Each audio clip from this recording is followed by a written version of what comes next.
새로운 시각으로 세상을 봅니다. 정용실의 뉴스 브런치 뉴스픽. 네, 정용실의 뉴스 브런치 항상 청취자 여러분들과 함께하고 있습니다. 오늘도 유튜브 콩앱 라디오로 들으시면서 의견 보내주시면 감사합니다. 자, 뉴스픽으로 시작을 해보도록 하죠. 오늘부터 저희가 10월부터 조금 변경을 했습니다. 뉴스픽 시간을 조금 늘렸습니다. 정책 제안 뭐 이런 부분을 좀 저희가 더 심도 깊게 다뤄볼까 하고 있는데요.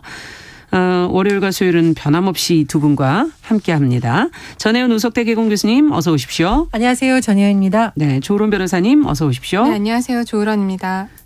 제가 앞서 이제 말씀드렸던 어제 노인의 날, 이 날을 맞아서 오랜만에 여야가 뜻을 같이 하는 모습을 보였습니다. 기초연금을 올리겠다 이렇게 말을 했는데요.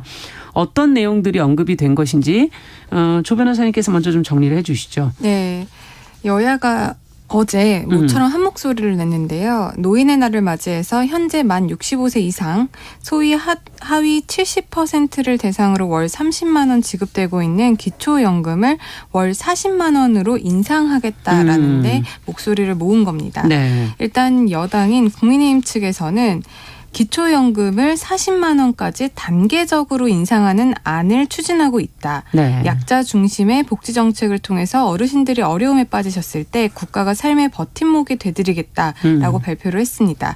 그러니까 이제 단계적으로 40만 원까지 인상을 한다라는 거고요. 네. 올해는 지금 30만 원이었는데 이제 내년에는 32만 원이 조금 넘는 수준을 유지할 거라고 합니다.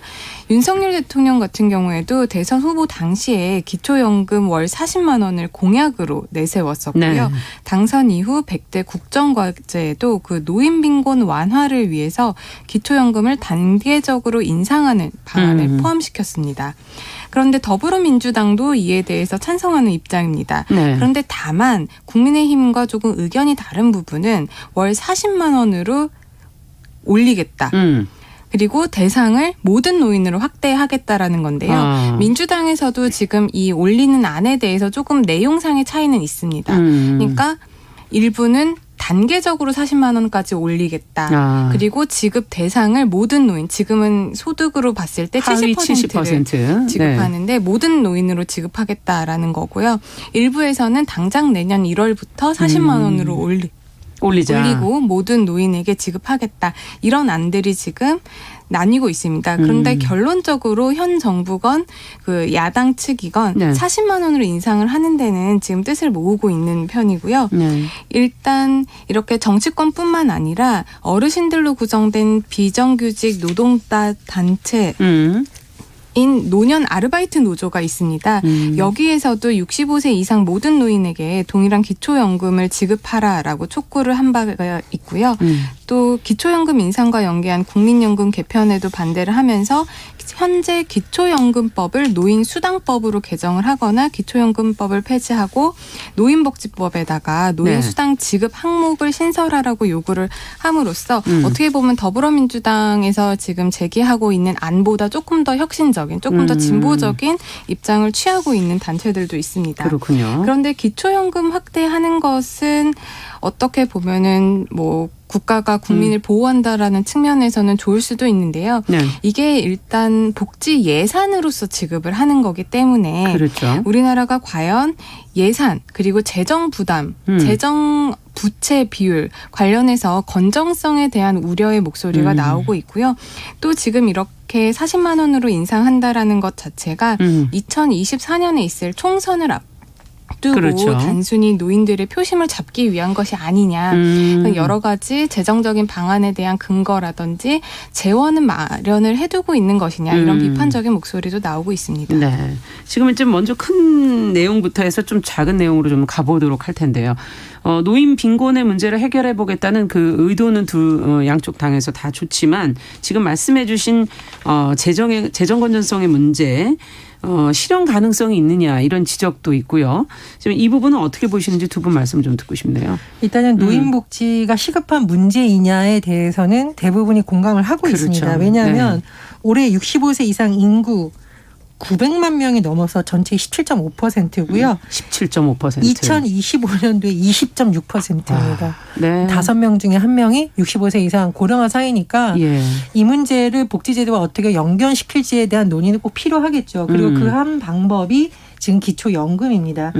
근데 30만 원 정도로 추산을 했을 때 들어가는 예산. 비용은 21조 원으로 추산이 되고 이걸 40만 원으로 올렸을 경우에는 지금 정의당 추산을 보면 12조 원이 더 늘어날 것으로 네. 되고 있기 때문에 이 부분에 대해서는 여야가 좀 머리를 맞대야 된다라고 보는데요. 그렇죠. 사실은 지난 대선 과정에서 잘 보면 연금 개혁에 대해서 다시 모든 후보들이 공감대를 이루는 발언을 토론에서 했었습니다. 그래서 지금 국회에서 지난 7월에 여야 합의로 국회 연금 특위가 이미 출범을 한 상태거든요. 네. 제가 보기에는 여기에서 논의를 해야만 생산적인 안인 그리고 현실적인 안이 그렇죠. 나올 거라고 보고요. 또 하나 대다수 전문가들이 지적하는 부분은 지금 기초연금과 국민연금이 약간 연계됐는데 이게 계속 논란이 되는 부분이 있습니다. 네. 잘 보시면 국민연금은 말 그대로 연금, 보험료를 잘 납부한 사람들의 대상이 되고 있거든요. 그렇죠. 근데 기초연금은 우리가 용어를 연금이라는 용어를 쓰고 있지만 사실상 수당제도에 가깝습니다. 네. 그래서 지금 이 연동되는 것도 재정 문제하고 연관이 될 수밖에 없기 때문에 같이 논의를 해야 된다는 거예요. 연금개혁 특위에서. 네. 저는 그래서 이게 뭐 어느 쪽이 더 옳다는 말은 지금 좀 하기가 어렵기 때문에 연금개혁 특위 안에서 이런 연금 문제를 종합적으로 놓고 토론을 해야 네. 재정 문제나 그 그렇죠. 국회에서 어떤 합의안이 나올 수 있는 시점이라고 봅니다. 그동안의 정치권에서 사실은 이게 어려운 뜨거운 감자처럼 되어 있기 때문에 계속 미루기만 해왔는데 이제 더 이상 미룰 수 없는 단계까지 오기는 온 것 같아요. 어떻게 보십니까? 조 변호사님께서는. 네, 맞습니다. 더 이상 미룰 수 없는 단계까지 온 것은 확실하다라고 보입니다. 이제 문재인 정부 시절에 OECD에다가 우리나라에서 지금 문제가 되고 있는 그런 연금 그리고 한국의 경제 상황에 비추어 봤을 때 부채 비율 네. 이런 거에 대한 보고서를 의뢰를 했었어요. 그래서 그 보고서가 최근에 나왔었는데 그 OECD 보고서를 보면은 네. 우리나라가 그 OECD에서 연령별 빈곤 그래프가 나왔는데요. 한국과 OECD의 격차가 65세까지는 그런 빈곤의 차이가 많이 별로 없다라고 없다가. 합니다. 네. 그런데 이제 문제가 66세부터 이제 시작을 한다라고 하는데 OECD 평균의 그 66세 이후에 연령별 빈곤율이 10%대인데요. 한국 같은 경우는 30%대가 넘는다고 합니다. 2배가 넘는군요. 그리고 76세부터는 아예 50% 수준을 넘는다고 하니까 우리나라 같은 경우에 노인 빈곤율 문제가 다른 OECD에 비해서 훨씬 높다라는 거죠. 네. 그런데 이게 지금 앞으로 더 인원도 많아지고 노인 인구가 늘어나면 늘어나고 그만큼 더 큰일이네요. 심화될 가능성도 크고 사실 우리나라에서 이제 사회 현상적으로만 본다고 하더라도 청년층에 있어서의 상대적인 빈곤, 네. 빈부격차보다 노인층에 있어서의 빈부격차가 훨씬 더 크다라는 걸 우리가 느낄 수가 있거든요. 예. 근데 OECD에서는 한국이 이대로 지금 국민연금이라든지 지금 지급하고 있는 기초연금이 이대로 지속이 된다면 지금 같은 경우에는 2022년을 기준으로 부채 비율이 한 50% 정도인데 네. 이게 지속된다라고 하면은 2060년에는 부채 비율이 150%가 넘어간다라는 겁니다. 그럼 거의 이제 뭐 국가 재정 건전성은 무너진다라고 봐야 되는 것이거든요.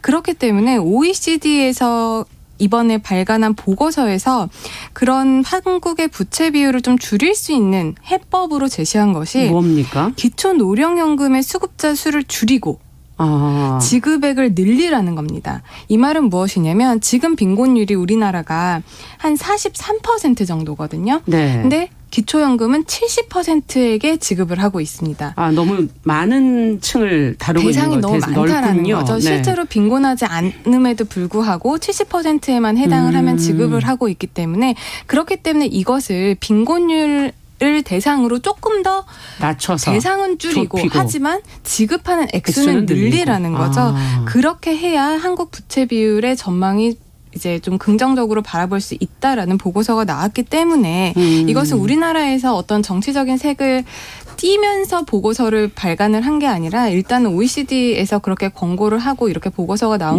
거기 때문에 한번 우리가 살펴봐야 될 것 같고요. 예. 사실상 건전 재정성의 문제와 노인 빈곤 둘 다 중요합니다. 재정 건전성은 결국 미래 청년들에게 나라를 어떻게 줄 것인가 하는 것과 연관이 돼 있죠. 그렇기도 네. 하고 재정이 어느 정도 건전해야 그럼요. 노인분들에게 지급할 수 있는 기초연금도 지속성이 유지가 될 수 맞습니다. 있기 때문에 이게 네. 다 중요하다라고 저는 생각을 하는데 둘 다 놓칠 수 우리가 없다. 그 안에서 현실감을 좀 키워야 된다라고 합니다.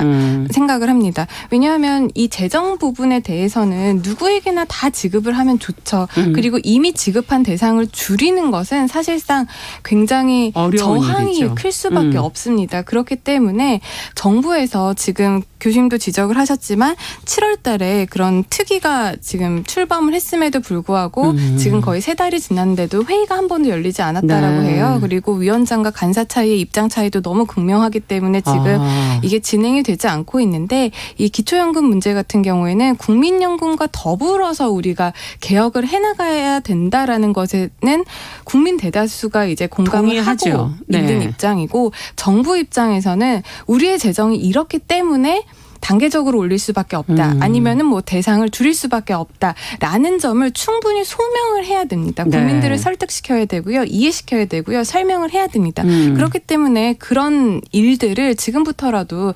정쟁을 할 것이 아니라 이런 예. 정책 마련을 하는데 조금 더 힘을 써주셨으면 좋겠습니다. 그러네. 이게 지금 한 당의 문제가 아니라 국민을 대표하는 국회에서 이 문제를 좀 처리를 해야 되고 장기적으로는 이게 청년 세대의 문제, 노인 세대를 다 곤란에 빠뜨릴 수 있기 때문에 대책이 필요하다. 지금 이제 OECD 보고서를 얘기해 주시니까 조금 더 그 간극을 조금 느낄 수 있을 것 같고요.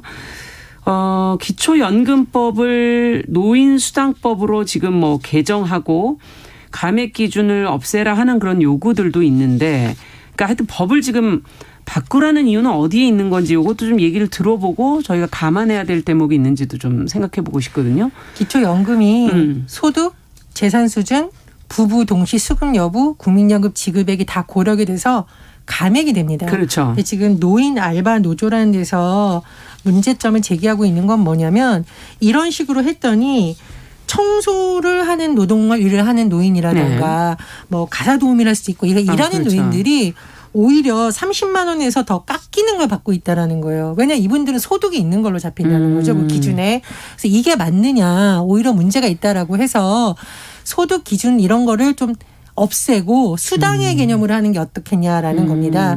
그리고 그렇게 해야만 오히려 본래의 목적을 살릴 수가 있다라는 거거든요. 왜냐하면은 기초연금이라는 것 자체가 소득 보장의 의미가 있는 것입니다. 네. 제가 이제 연금이라는 용어를 쓰고는 있지만 그래서 본래의 취지를 살리려면 특히 소득을 기준으로 이렇게 깎는 것은 오히려 열심히 일하는 빈곤 노인층의 근로의욕을 떨어뜨릴 수 있고 불평등을 초래할 수 있다. 이런 지금 주장이 나오는 이유는 여기에 있습니다. 네. 자, 그러면 이 부분을 앞서 얘기한 우리가 그 가지고 있는 그 재산이 많거나 소득이 많은 분들을 또 제외시키면서 어느 정도 대상을 좁히면서 액수를 높이는 그런 방향으로 가려면 또 어떻게 해야 될까요? 감액 기준에 대해서는 어떻게 보십니까? 두 분께서는. 이게 보장적인 측면이 있고, 그러니까 수당적인 측면이 있고, 어떻게 보면은 노인분들의 최저 생활을 유지할 수 있는 수준을 맞춰줘야 된다라는 네. 그런 목적이 또 하나가 있기 때문에 이게 굉장히 산정하는 것이 어려울 수는 있습니다. 예. 그런데 지금 이게 가장 문제가 되는 것은 이게 수당이냐 이거 여부를 좀 떠나서 지금 소득도 내가 일정 정도 일을 해서 소득이 잡히면은 기초연금이 줄어드는 부분 이 문제도 있지만 예. 이게 또 국민연금과도 내가 국민연금을 얼마씩 받느냐랑도 문제가 있습니다. 지금 현재 기준으로요. 국민연금을 한 40만 원 정도가 넘게 내가 수령을 하게 되면은 예. 거의 기초연금이 50% 정도가 줄어들게 됩니다. 예. 그런데 사실 우리가 국민연금 같은 경우에는 우리가 10년 이상 가입을 해야 되고 일정 정도 계속 국민연금을 납부를 해야 받는 거잖아요. 그렇죠.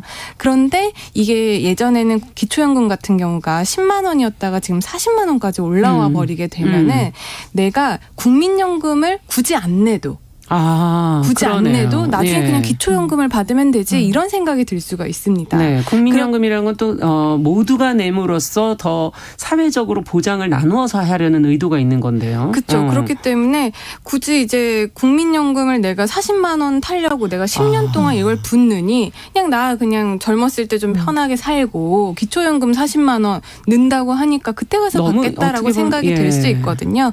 그렇기 때문에 이 국민연금과 기초연금을 같이 건드릴 수밖에는 없는 지금 그러네요. 현재 상황입니다. 네. 그리고 아까 교수님께서도 지적을 하셨다시피 이것이 또 그런 부분과 너무 또 맞물리게 되면은 노인분들의 근로 의욕을 저하시킬 수 있는 문제들이 있기 때문에 지금 여러 가지 단편적인 문제만을 지적하고 우리가 볼 것이 아니라 이런 연금 체계 자체를 이제는 한번 좀 체계적으로 너무 예전에 건드려봐야 만든 된다. 것이기도 하고. 그리고 또 하나의 문제는 이것을 보통 우리가 이렇게 국민연금이 만들어지고 기초연금이 만들어지고 여러 가지 수당이라든지 보장제도가 만들어지는 것은 보통 정치권에서 만들어집니다. 그렇죠. 정치권에서 만들다 보니까 그때그때 자기의 유권자들을 위해서 원래 있는 제도와 조금 더 유사한 거 조금 더 표심을 얻기 위해서 좀 덧붙여진 것들이 많아요. 그러다 보니까 여기에서 실제적으로 운영이 되면서 뭐 중복지급 문제다. 그렇죠. 이런 문제들도 많은데 이런 것들을 우리가 정치권과는 조금 분리를 해서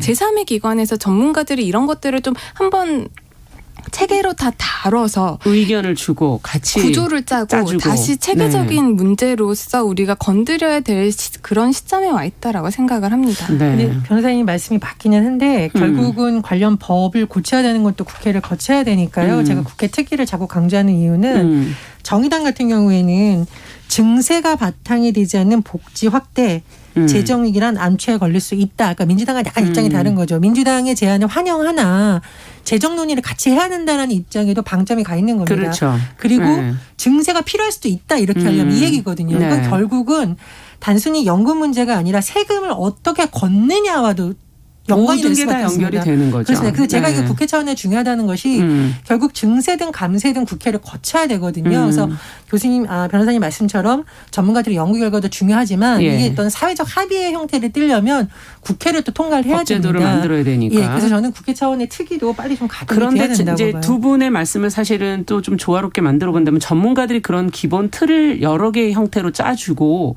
그것을 국회에서 논의를 해보는 방향으로 하면서 결정을 만들어갈 수도 있을 텐데 단순하게 그 안에서 숫자 노름이나 그것만으로 하는 거는 또 좀 너무 소모적이지 않을까 하는 부분도 생각이 들고요. 문제는 지금 계속 얘기하시는 게 고령화가 지금 너무 급속도로 진행이 되고 있어서 일자리의 문제, 주거의 문제, 또 사회 관계망의 문제 이런 여러 측면에서 노인의 삶을 한번 이번 기회에 좀 살펴보면서 같이 제도를 만들어 가야 되는 건 아닐까 하는 생각도 듭니다. 두 분께서 그 부분은 어떻게 보십니까? 지금 뭐 김미숙님께서는 의견을 65세 이상이 고령이라고 하는 것도 좀 그렇지 않냐, 75세 이상이 돼야 고령 아니냐라는 의견을 주시는 분들도 있는데 이 나이의 문제라든지 여러 가지 부분에서 맞습니다. 몇 살부터 이제 노인으로 볼 것인가. 또 예전의 노인분들에 대한 우리나라에서 바라보는 시각과 지금의 65세 이상을 바라보는 지금 사회의 시선이 좀 다를 수가 있거든요.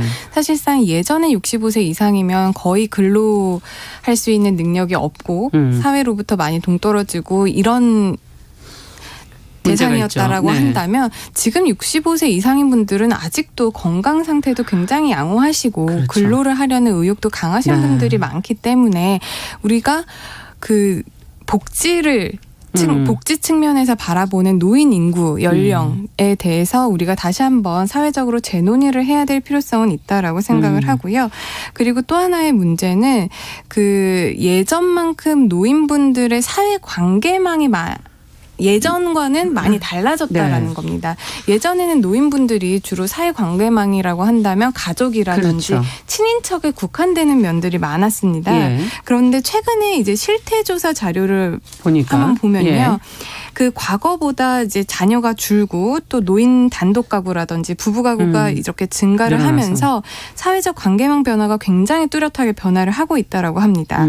그러니까 과거에는 가족 중심이었다라고 한다면 이제는 주변 지인들을 이제 중심으로 변화를 하고 있고 네. 노인들의 가치관 같은 경우에도 예전에는 자식들에게 의존하려는 아니면 배우자에게 의존하려는 그러한 생각보다는 독립적인 경향을 많이 보인다라고 해요. 그러다 보니까 예전에는 이제 가족 중심으로 이루어졌던 것들이 이제는 자신들의 또래 문화 그리고 사회적인 문화 그리고 봉사활동이라든지 이런 문화 활동이 굉장히 넓어졌다라고 하는 점을 본다면 네. 우리나라에서도 정책적인 측면에서 이분들에게 어떻게 사회관계망을 더 형성할 수 있도록 해줄 그렇죠. 것인가 그리고 더 나아가서는 노인분들이 근로의욕을 가지고 근로를 할 수 어떻게 있게 참여할 수 노인분들의 특성을 고려한 이런 일자리를 어떻게 만들어드리고 어떻게 근로의욕을 촉진시켜드릴 네. 것인가 그런 부분에 대해서 논의를 해야 된다라고 생각을 합니다. 정 교수님께서. 네, 맞습니다. 그리고 이 노인 복지라는 개념이 복지라는 용어 때문에 자칫하면 일방적으로 시혜를 받는 대상이라는 개념으로 되면서 세대 갈등을 촉진시킬 수 있는 잘못된 담론으로 흐를 수가 있거든요. 예. 그렇지 않도록 권리의 차원에서 그리고 국가가 함께 해결해야 될 문제로서 좀 접근을 해야 되는데 잘못하면 소모적 논쟁이 될 수가 있어요. 세대 그러니까요. 갈등으로. 그 부분이 굉장히 주의해서 다뤄야 된다고 봅니다. 네.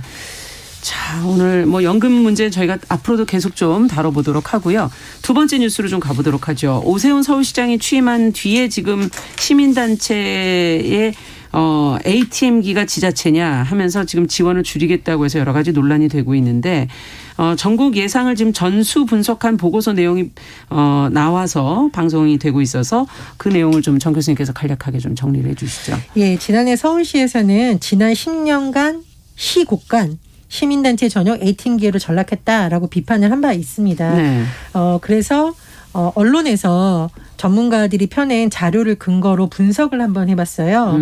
그래서 지난해 서울시에서 시민사회 활성화 예산이 얼마였느냐 봤더니 네. 전체 예산 중에 0.23%였다. 네. 그래서 이 숫자를 놓고 ATM기라는 표현까지 쓸 수가 있느냐라는 이제 좀 질문이 나오고 있는 거고요. 또 하나 국책연구기관인 한국보건사회연구원이 있습니다. 이 보사연에서 지방정부의 시민사회 정책과 시민사회 공익활동 지원사업 현황 조사 보고서를 8월에 펴냈는데 네. 말 말 그대로 본 예산 중에 시민사회 관련된 예산이 몇 %를 차지한 건지 분석을 해봤습니다. 서울시를 비롯한 17개 시도의 2021년 본 예산 중에 이와 관련된 예산을 봤더니 광주시를 제외하고는 모두 0.1에서 0.2% 안팎이라는 분석이 나왔습니다. 네. 그래서 이게 수치상으로 봤을 때 과연 이런 표현을 할 수가 있느냐라는 점에서 하나 지금 시민단체에서 문제가 나올 것으로 보이고요.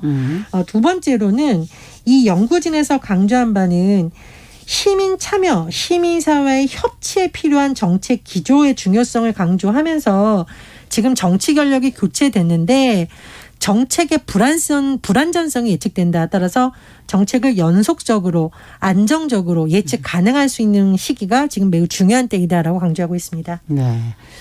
자, 과연 어떻게 봐야 될지 내용을 보면서 지금 비율로 보면서 액수도 저희가 액수는 그러면 어느 정도 되는 건가요? 비율은 지금 0.1에서 0.2% 정도라고 얘기해 주셨는데. 예, 총 예산이 지금 사업 내역 1,446개 예산이 모두 2,288억 원인데요. 예. 이거는 서울시를 비롯한 17개 시도의 것을 모두 합친 거죠. 네. 알겠습니다. 자, 뉴스 브런치 1부 마치고 2부에서는 뉴스픽 좀 이어갈 거고요. 11시 30분부터 일부 지역에서는 해당 지역 방송 보내드립니다.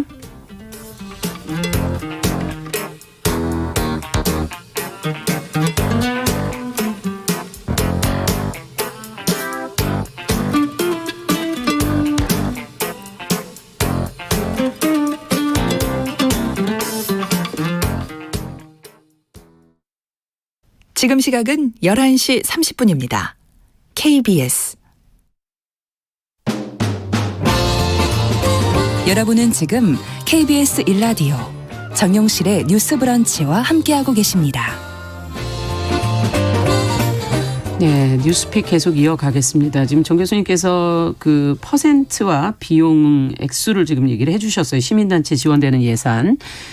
자, 비율이 뭐 생각보다 낮고 액수가 만약에 더 이거보다 뭐 적다 하더라도 어쨌든 투명하게 세금으로 하는 건 항상 투명하게 필요한 사업에 지원될 수 있도록 검증은 까다로워야 된다라는 지적도 지금 나오고 있는데요. 자, 두 분께서 이 보고서 내용을 보시면서 어떤 생각을 하셨는지, 어떤 부분을 좀 중심적으로 보셨는지 조 변호사님께서 먼저 좀 얘기 좀 해주시겠어요? 지금 수치상으로 뭐 한 0.23% 정도다. 네. 이게 ATM 기계라고 할 수가 있느냐라고 하는 지적도 있는 것 같은데요. 저는 이게 비율이 적다라고 해서 이런 부분이 뭐 재정 건전성이라든지 투명성이 없어서는 안 된다라고 생각을 합니다. 뭐 비율은 낮지만 이 네. 비율이 낮다라고 하더라도 일단 굉장히 시민 단체를 지원하는 사업이고 그렇게 본다면 재정에 있어서 투명하게 관리가 되고 엄격하게 집행이 되어야 지자체가 지원하는 시민단체의 신뢰성이 높아질 수 있는 부분이기 때문에 네. 이런 재정 투명성은 엄격하게 관리가 되어야 된다고 생각을 합니다. 네. 정 교수님께서는 어떻게 보십니까? 뭐 회계 집행의 투명성은 어디나 높아야 됩니다. 특히 세금이 보조금 형태로 지급된다는 건 네. 당연히 투명해야 되는데 저는 좀 아쉬운 것이 어떻게 해봐서 어떤 거는 효과가 있었고 어떤 건 문제가 있다라고 했으면 시민단체도 좀 수긍을 했을 텐데 ATM기라고 하니까 모든 시민단체들이 보조금을 막 쓴 것처럼 자칫하면 정치적 프레임이 씌워질 수 그렇죠. 있잖아요.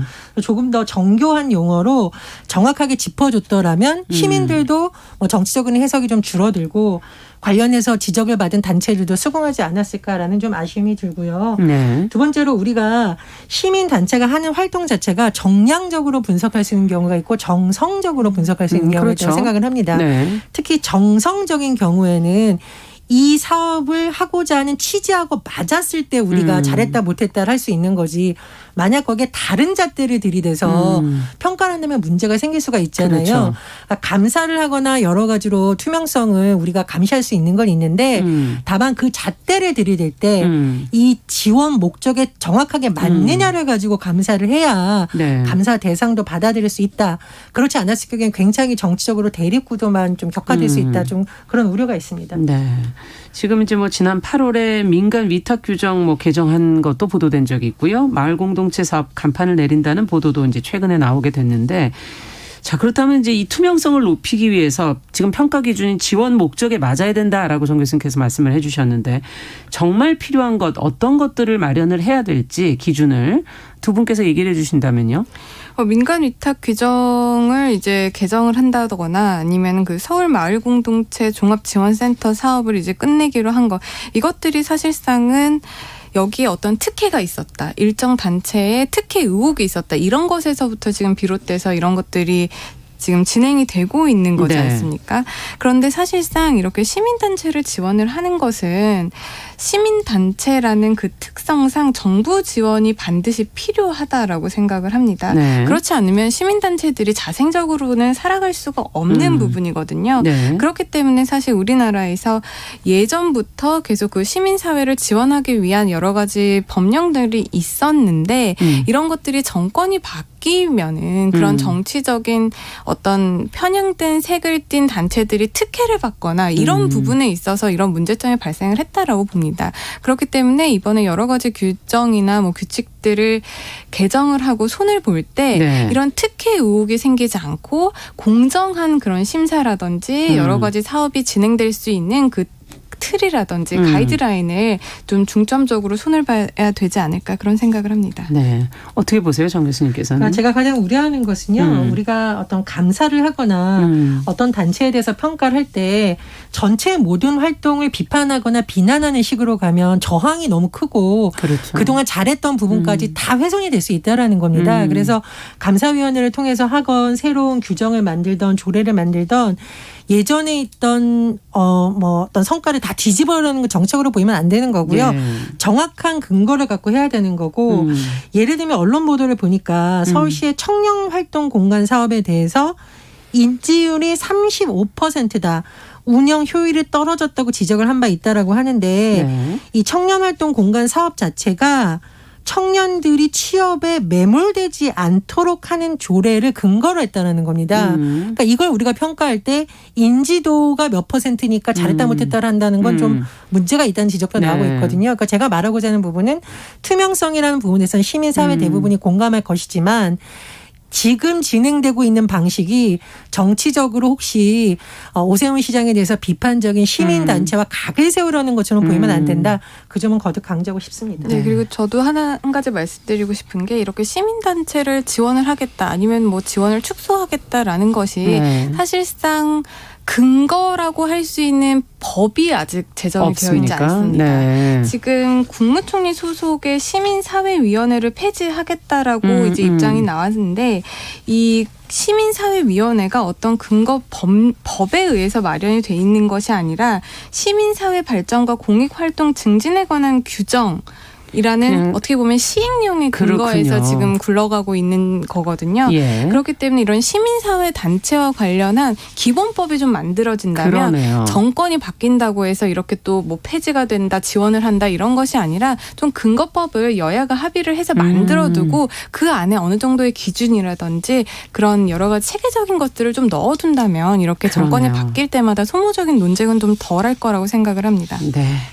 자, 오늘 뉴스픽은 여기까지 듣겠습니다. 조으론 변호사, 전혜영 교수와 함께했습니다. 말씀 잘 들었습니다. 감사합니다. 감사합니다.